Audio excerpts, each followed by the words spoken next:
Hello guys, তো আজকে আমি নিয়ে এসেছি আমার নতুন রেসিপি। তো ফার্স্টে আমি নিয়েছি আলু সেদ্ধ এবং নিয়েছি ধনেপাতা কুচি, পেঁয়াজ কুচি এবং লঙ্কা কুচি। তো এটাকে আমরা ভালোভাবে মেখিয়ে নেব প্রথমে, তারপর নেব লবণ, তারপরে নেব হলদি গুঁড়ো, ফির নেব লঙ্কা গুঁড়ো আর নেব হচ্ছে গরম মশলা।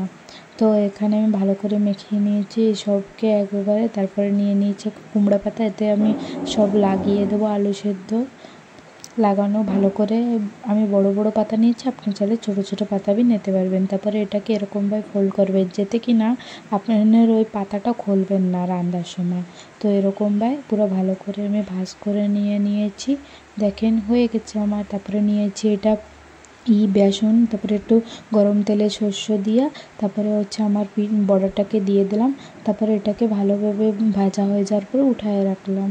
তো হয়ে গেছে। আমি এবার নিয়েছি টমেটোর চাটনির সাথে আমি খাচ্ছি, খাইয়ে দেখবেন বহুত টেস্টি লাগবে। তো হচ্ছে আমি এটা হয়ে গেছে।